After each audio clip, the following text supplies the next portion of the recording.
Andrew, I think you're on the money to coin a phrase when it comes to those growth policies. If they can get them through, obviously the tax cuts will get through Parliament. Whether or not they can become self-financing depends on whether the broader economy gets going. And I think that does depend, as you rightly say, on the other supply side policies, the changing to planning laws, the infrastructure initiatives and so on, those enterprise zones. But all of those changes, those supply side changes, they're the tough aspects of policy making, aren't they? Planning laws, they're going to annoy a lot of people in Parliament, not least on the Tory backbenches. When you prioritise some infrastructure projects over others, you come up against vested interests. When you create enterprise zones, regions around those enterprise zones will say you're stealing business from them. It's not all straightforward to get these supply side policies through, is it? No, absolutely. And in planning in particular, there are a few areas of policy where the proof of the pudding is more in the eating than in planning policy. In the documents published today, for example, they said that they were now going to permit onshore wind generation. Well, we'll see whether that actually happens when it comes to getting acceptance by various Tory shire councils and that kind of thing. So I absolutely agree that these things are tough to deliver. I think that they will be seen to be vindicated a little bit for free. So on the political side here, one thing to bear in mind, I think, is the part of the reason why growth has been so slow for so long is that we carried an anchor of debt. Debt being in the wrong parts of the economy, debt held by households and certain kinds of dysfunctional businesses right back from the period of the Great Recession.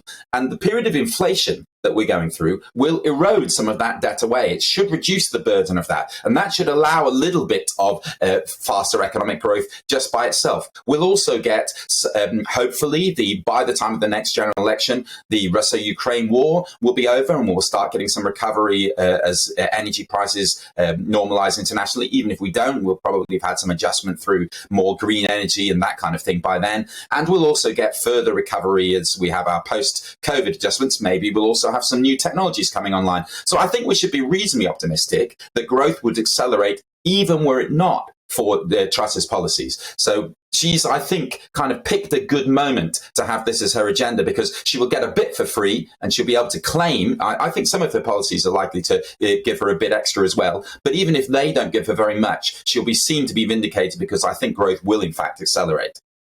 A final thought, Andrew, if I may, picking up on something that you said, and that is your answer to my first question was, yeah, it's not that radical, and given time it should be OK. Are you equally neutral and calm on those levels of not private debt, but government debt? I think it was last month that the interest alone on government debt was the best part of £10 billion, which is money that could be spent on schools or on benefits or aid to industry. I mean, I'm personally, historically, quite concerned about these levels of debt. Well, aggregate debt is tending to come down as a proportion of GDP, partly because of inflation. So the debt levels are actually relatively low by G7 levels and will probably go down a bit further.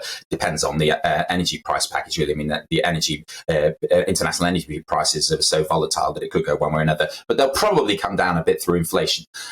What you were seeing with those debt interest figures is, as interest rates are rising, the quantitative easing bonds, which the Bank of England holds, then are losing some value. And the Treasury indemnifies the Bank of England against those losses. So what happens is that there's a kind of technical adjustment whereby, because we had all this quantitative easing money put into the economy, when interest rates go up, the Treasury technically loses some money out of that. Now, it'll only have to pay that back over a number of years, but it gets taken into the account straight away. So that's a lot of the effect there, really. There's also some other adjustments going on from changes to RPI and CPI, which will bore your listeners silly. But the key thing to grasp here is I think that these things are driven by technical adjustments rather than cash flow effects. So I think you shouldn't worry about that too much.